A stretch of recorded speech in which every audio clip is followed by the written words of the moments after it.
Buenas tardes, hermanos, Dios los bendiga. Esta tarde quiero compartirles una pequeña investigación sobre la creación y de algunos científicos, físicos, nucleares, físicos y matemáticos que creyeron que un creador hizo el universo y todo lo que hay en él. Sabemos que la creación fue por Dios, nosotros por fe lo creemos, que cada partícula atómica, electrones, protones y neutrones, partículas subatómicas como los quarks, los neutrinos, los bosones o los bosones de Higgs o partículas de Dios, todo fue creado por Dios. Y la palabra la voy a sustentar con el versículo 1:16 en Colosenses, que dice así: porque en él fueron creadas todas las cosas, las que hay en los cielos y las que hay en la tierra, visibles e invisibles, sean tronos, sean dominios, sean principados, sean potestades, todo fue creado por medio de él y para él. Amén. La creación es el único origen consistente en las leyes primera y segunda de la termodinámica. Según la primera ley conocida también como ley de conservación de energía, la energía no puede ser creada o destruida. Es por eso que el origen de la energía, incluyendo la materia, queda fuera del alcance de la ciencia. Es por eso también que tuvo que originarse de una manera sobrenatural, en este caso por nuestro Padre Dios. Aun cuando la cantidad total de energía después de la creación es constante, la utilidad de esa energía disminuye según la segunda ley de la termodinámica. El universo no está evolucionando, está en decadencia, dirigiéndose a un estado final de desolación.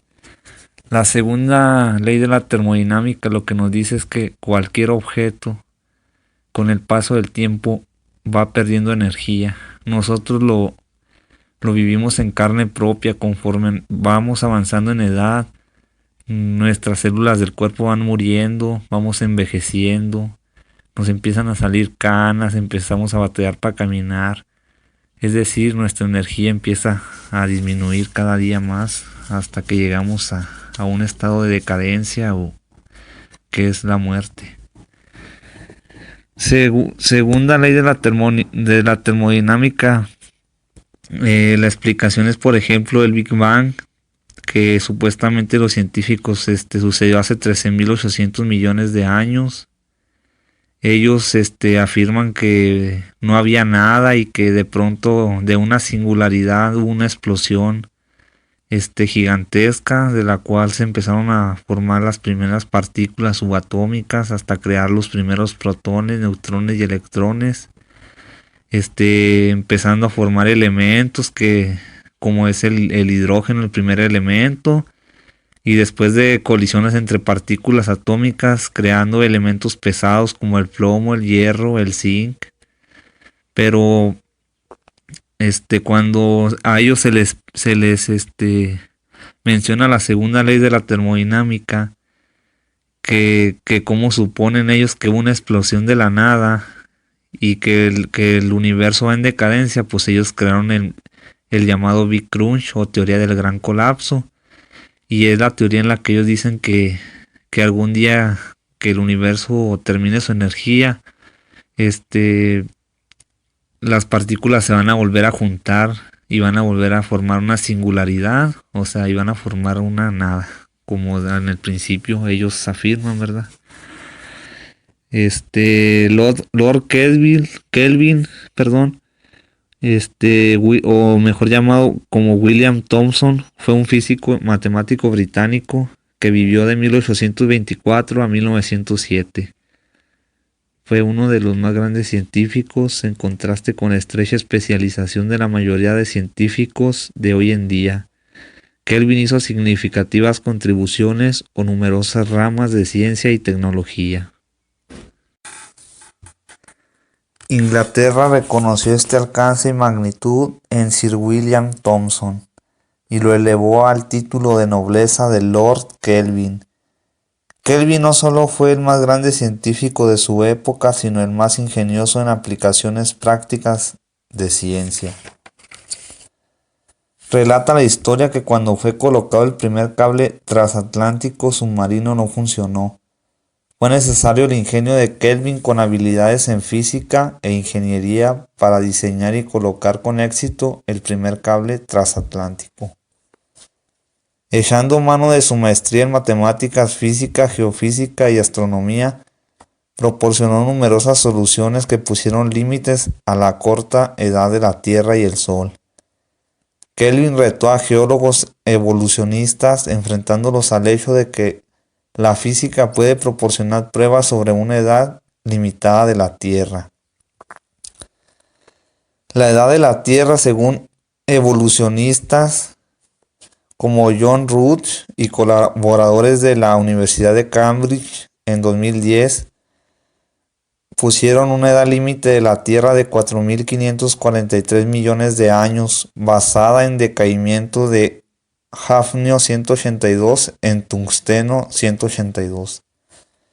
Y creacionistas como Kelvin, en sus investigaciones calcularon la estimación de la edad de la Tierra en alrededor de 98 millones de años. Los mejores documentos de Kelvin se encuentran compilados en un juego de 6 volúmenes, documentados de matemáticas y física, Cambridge University, impreso en 1911. Muchos de esos documentos exponen irreconciliables falacias de la geología evolucionista tanto para entonces como para ahora. Todavía en la actualidad hay científicos que apoyan la evolución, aunque siga siendo una teoría porque no ha podido ser demostrada. Los evolucionistas básicamente creen que al ser formada la Tierra y después de una serie de presiones y temperaturas adecuadas y una reacción entre las sustancias químicas que habían en el ambiente, se formaron los primeros seres vivos, y que después de esos seres vivos fueron evolucionando hasta llegar al primer humano que habitó en la Tierra. En mi opinión, eso es demasiada fe. Es fe mayor que la que nosotros tenemos, o sea, creer que de la nada vinimos a este mundo. Pero bueno, ellos tienen otro pensamiento y se respeta. Hay diferentes teorías del origen de la vida. La primera es el caldo primordial o caldo primigenio, propuesta por el ruso Alexander Ivanovich Oparin. Esta es de las teorías más aceptadas por la ciencia. Y esta teoría básicamente dice que la vida se originó en un caldo químico en la Tierra y que de ahí surgió lo que hoy conocemos como vida. La otra teoría se llama teoría de la panspermia, del griego Anaxágoras, en el siglo VI a.C. Esta teoría dice que la vida se originó en algún punto del universo y llegó a la Tierra en restos de cometas o meteoritos. También está la hipótesis del ARN. Este modelo mantiene que el ARN procedió al ADN y a las proteínas como el medio inicial de almacenamiento de información fundamental. Se argumenta que el mundo de ARN evolucionó eventualmente al mundo de proteínas ADN de la bioquímica contemporánea, con el ARN funcionando actualmente como un intermediario entre el ADN y las proteínas. Hay otra teoría que se llama la teoría de los principios simples. Esta señala que la vida en la Tierra comenzó a desarrollarse de formas simples y no tan complejas como las del ARN. Así la vida habría surgido a partir de moléculas mucho más pequeñas que interactuaban entre ellas mediante ciclos de reacción. Según la teoría, estas moléculas habrían de encontrarse en pequeñas y simples cápsulas semejantes a membranas celulares, que con el paso del tiempo fueron volviéndose cada vez más y más complejas hasta crear al primer ser o seres vivientes. Volviendo a hablar sobre Kelvin, Los geólogos no habían y no han aceptado los límites de tiempo geológico de Kelvin. El esfuerzo evolucionista de ellos es siempre tenaz. Kelvin tuvo una gran fe en la creación bíblica, opuesto al punto de vista materialista del origen de la vida. Él sabía también de las limitaciones de la ciencia como el más grande científico de su tiempo. Declaró lo siguiente: las matemáticas, la dinámica nos fallan cuando contemplamos la Tierra, implementando para la vida, pero inerte, y tratamos de imaginar el principio de la vida en ella. Esta ciertamente no tuvo lugar por alguna acción química o por agrupaciones cristalinas de moléculas bajo la influencia de electricidad, o por algún ensamble fortuito de átomos. Debemos enfrentarnos cara a cara al misterio y milagro de la creación de criaturas vivientes. Kelvin estableció el principio fundamental de la conservación de la energía, la primera ley de la termodinámica, en una posición de ordenar la aceptación universal. Fue el primero en declarar por medio de un documento técnico la degradación, disminución de utilidad de la energía brevemente condensada en la segunda ley de la termodinámica.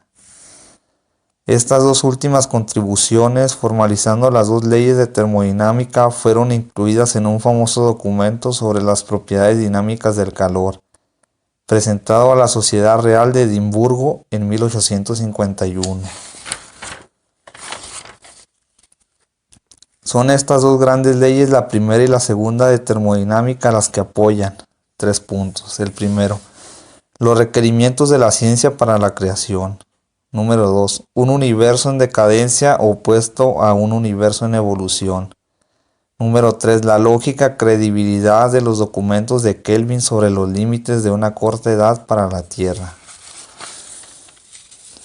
La mejor solución de Kelvin para una valoración limitante en la edad de la Tierra tiene que ver con el enfriamiento térmico de la misma. Este problema de termodinámica pertenecía al área de la ciencia donde Kelvin es el más grande científico de todos los tiempos. Para ser conservador, él expuso una declaración inicial que es más favorable para la teoría de una edad longeva, particularmente que la Tierra fue desde un principio caliente. Él usó la ley de Stefan para computar la pérdida de calor por radiación, que el grado de radiación del calor de la superficie de un cuerpo es proporcional a la cuarta potencia de temperatura en grados Kelvin. Él computó el aumento de calor por el grado térmico, cambio de temperatura debajo de la superficie. El grado de calor que sube a la superficie es proporcional al grado térmico. Tomando en cuenta la diferencia de calor que fluye en la superficie, obtuvo el grado de enfriamiento. Teniendo el grado de enfriamiento, computó el tiempo que la temperatura de la Tierra tomó para alcanzar su estado actual. Ese tiempo fue el calculado para la edad de la Tierra. Después de años de investigación sobre el grado de temperatura en la corteza de la Tierra, su publicación final en cuanto al límite máximo de edad térmica de la Tierra fue de 20 millones de años, alrededor de lo estimado de 100. Evolucionistas alegan que el trabajo de Kelvin es anulado por la fuente de calor radiactivo habido en rocas de granito en la corteza de la Tierra. Esto ha sido refutado de dos maneras. La primera refutación se basó en cálculos directos de la máxima cantidad aparente de calor hallado en la corteza. Ello probó que hay solo un pequeño porcentaje de aumento en la edad límite, no obstante considerado por evolucionistas como una devastadora edad tope. La segunda refutación es una relación a los lugares donde se localiza más granito, con su radioactividad. Hay mayor cantidad de granito bajo los continentes que bajo los océanos. Si el calor radioactivo es un factor importante, debería de fluir más calor a través de la superficie de los continentes que de los océanos. Sucede que no es una diferencia mensurable. La posición creacionista de Kelvin se echa de ver en muchos de sus documentos. Kelvin pone en claro que por la acción irreversible de la naturaleza, si el universo fue puesto para obedecer a leyes existentes, existe una tendencia universal hacia un estado final de desolación. Por lo tanto, declaró que no hay otra alternativa lógica en cuanto a la existencia de un creador y sustentador, y cita lo siguiente: Resulta también imposible concebir tanto el principio como la continuidad de la vida sin un poder creador y gobernante. Y en la Biblia escrito está: por la palabra de Jehová fueron hechos los cielos, porque él dijo y fue hecho, él mandó y existió. En su libro Retrospecciones y Reflexiones, Sir J. J. Thomson, un científico británico que descubrió el electrón y del que descubrió los isótopos y el inventor del espectrómetro de masa, también premio Nobel de Física en 1906, declaró que durante 40 años antes de su muerte en 1907, Lord Kelvin había sido la influencia más potente en física y escribió lo siguiente: creo en la opinión de la mayoría de los 661 documentos que publicó. Los referentes a termodinámica son los más importantes. Sin embargo, esta no fue su propia opinión, ya que me dijo que él consideraba su trabajo sobre edad de la Tierra como el más importante de todos.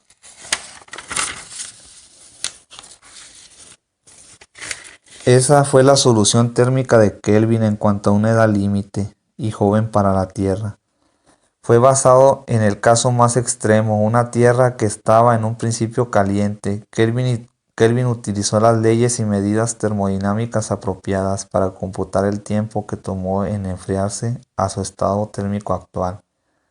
Fue una solución monumental y todavía devastadora para la doctrina evolucionista. Hay otra investigación sobre una Tierra joven. Esta fue por Robert Gentry, un físico nuclear estadounidense, cristiano también.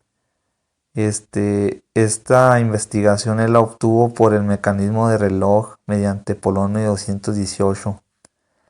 El polonio es un elemento radiactivo de peso atómico de 210. El polonio de 218, su peso atómico es de 218.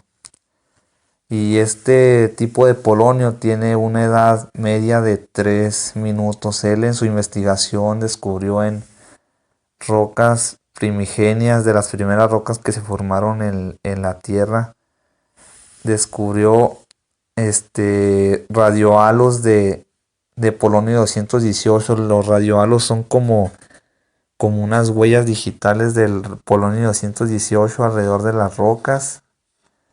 Esto quiere dar a entender que la Tierra pudo haber sido creada en frío, o sea que no necesariamente fue caliente al principio. A nosotros en la especialidad nos enseñaban que la Tierra al principio fue caliente, que de ahí se formaron rocas ígneas, volcánicas y sedimentarias, pero este físico nuclear afirma que la Tierra fue creada fría y los radiohalos de polonio 218 en las rocas cristalinas demuestran que la edad de la Tierra al principio de la creación pudo haber tomado 3 minutos o alrededor de una semana. Esto ha producido algunas evidencias notables de radiohalo en cuanto a que las rocas de basamento de la Tierra fueron creadas frías en un término menor a un día. Esto es algo increíble para las personas que no creen en Dios, pero para nosotros los que creemos en Dios, pues es necesario investigar también eso, porque en la escuela no nos enseñan esta clase de investigaciones, y menos sobre una edad de la Tierra joven. Pues ellos argumentan que la Tierra tiene miles de millones de años y que lo que viene en la Biblia pues son fantasías, pero estos científicos hasta el final murieron creyendo que el Señor creó los cielos y la tierra, como dice en el Génesis. Y pues espero esta pequeña investigación sea de bendición para sus vidas. Dios me los bendiga.